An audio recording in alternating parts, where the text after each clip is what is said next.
और कहीं ना कहीं से कोऑर्डिनेशन हो रहा था। वहां के विधायक भी हो सकते हैं, वहां के चुने हुए सबसे बड़े पद पे बैठे हुए भी हो सकते हैं। और सोचिए कब विरासत का गलियारा बना रहे हैं,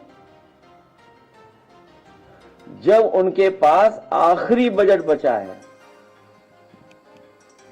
आखिरी बजट। और सच्चाई यह है कि अगर उन्हें गोरखपुर के लिए कुछ काम करना था तो सबसे पहले उन्हें अपनी सबसे पहली घोषणा याद रखनी चाहिए थी। उन्होंने गोरखपुर के लिए सबसे पहली घोषणा झांसी में जाकर के की थी और कहा था कि झांसी के साथ साथ गोरखपुर में मेट्रो बनाएंगे। आज दिल्ली के 8 साल, 11 से काफी समय हो गया, और यहां का 9 साल, 11 और 9, 20 साल। बताइए, दिल्ली के 11 साल और इस सरकार के 9 साल पूरे होने जा रहे हैं। न झांसी में मेट्रो बनी है और न ही गोरखपुर में मेट्रो बनी है। और गोरखपुर के लोग जानते होंगे कि वहां पर गोरख धंधा चल रहा है। अगर गोरखपुर वालों ने अपना मुंह खोल करके यहां के राज खोल दिए, अगर गोरखपुर वालों ने अपना मुंह खोल करके यहां के राज खोल दिए, तो वहां विरासत गलियारा की जगह हिरासत गलियारा बनवाना पड़ेगा। अगर गोरखपुर की सच्चाई सामने आ जाए तो वहां विरासत का गलियारा नहीं, हिरासत का गलियारा बनाना पड़ेगा। गोरखपुर में विरासत गलियारे में जमीन मकान का मुआवजा सहमति से नहीं, बल्कि बाजार की कीमत के हिसाब से देना चाहिए, क्योंकि जो मार्केट वैल्यू है वो बहुत ज्यादा है। लेकिन सरकार दबाव बना करके, शासन प्रशासन का, पुलिस को आगे कर करके व्यापारियों से और जो लोग वहां रह रहे हैं उनसे जबरदस्ती सहमति पर साइन करवा रहे हैं, जबरदस्ती सहमति दिलवा रहे हैं। सरकार अपना डर दिखा करके कि उन्हें मुआवजा न ज्यादा देना पड़ जाए तो सहमति के पत्र जारी करवा रहे हैं, सहमति करवा रहे हैं उनसे। हमारी मांग है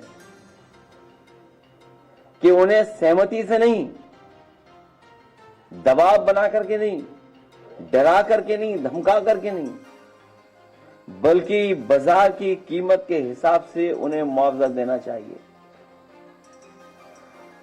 सबको मालूम है, जब खुद की जमीन का मामला था तो यहां बहुत सारे हमारे जागरूक पत्रकार हैं, सब जानते हैं कि जब उनकी खुद की जमीन का मामला था तो अधिकतम संभव मूल्य पर मुआवजा वसूला गया और जमीन देने के नाम पर तथाकथित दयावान बनने की वाहवाही भी लूटी गई थी। जिस समय उन्होंने अपनी जमीन का मुआवजा उठाया तो वाहवाही भी लूटी उन्होंने। और बाकी जानकारी देने की जरूरत नहीं है।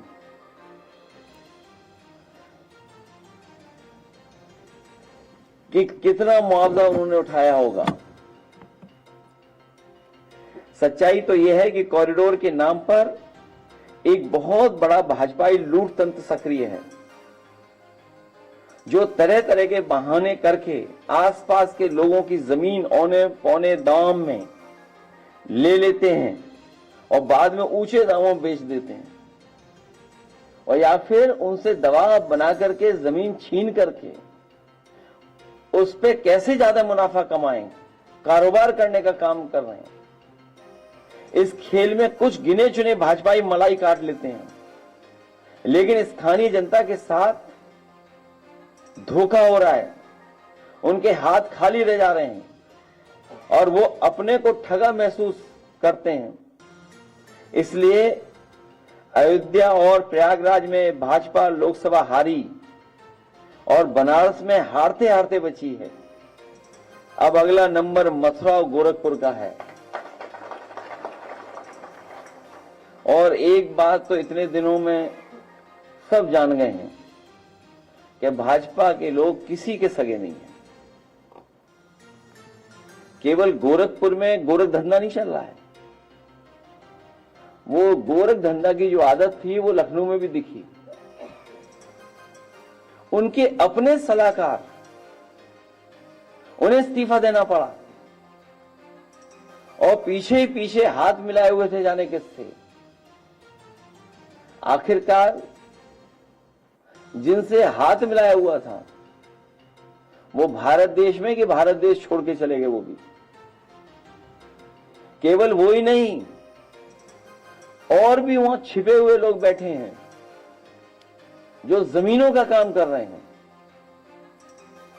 अपने गांव के आसपास कैसे जमीन हड़पी जाए उसके लिए बैठ करके यहीं पर लखनऊ में हमारे आपके हॉल से ज्यादा 800 मीटर दूर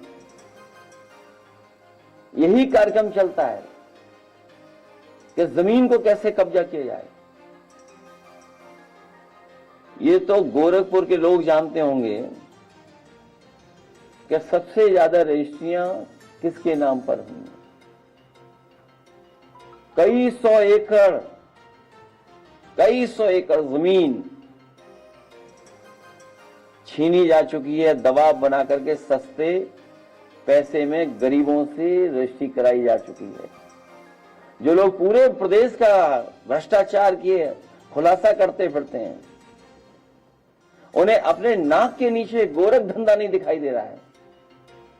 और इसलिए नहीं दिखाई दे रहा है क्योंकि उस गोरख धंधा में वो खुद या उनके लोग जो बहुत ही खासम खास हैं वो शामिल हैं। क्योंकि उन्हें जमीन के साथ साथ सोने से भी बहुत प्यार रहे। केवल ये जमीन का मामला तो है ही है। फर्जीवाड़ा गोरख धंधा Sisodia nursing and paramedical college में भी हुआ है, जहां कई सौ बच्चे घूम रहे हैं। उन्हें डिग्री कहां मिलेगी, उनकी फीस जमा हुई थी, डिग्री मिलेगी कि नहीं मिलेगी। अभी सुनने में आया है, सच्चाई क्या है, शायद उत्तर प्रदेश के मुख्यमंत्री ने रिकॉर्ड बनाया होगा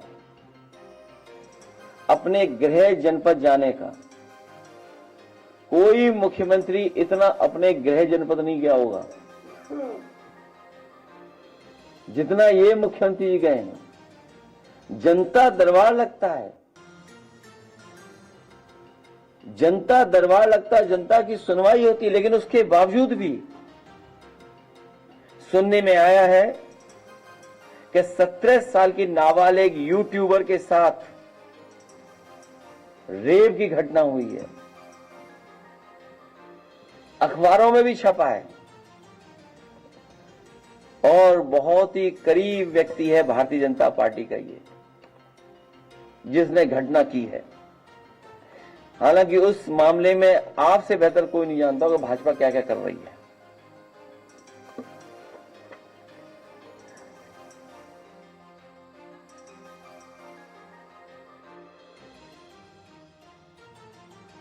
परंपराएं उनको किसी को नहीं निभाती हैं। क्या आप कल्पना कर सकते हैं, 2 हाउस के सबसे सीनियर लीडर्स विपक्ष के वो जाएं और उन्हें रोका जाए और प्रशासन नहीं रोक रहा। प्रशासन के साथ साथ भारतीय जनता पार्टी के लोग रोक रहे हैं। ये वो समय याद दिला रहे हैं जो हिटलर के समय होता था।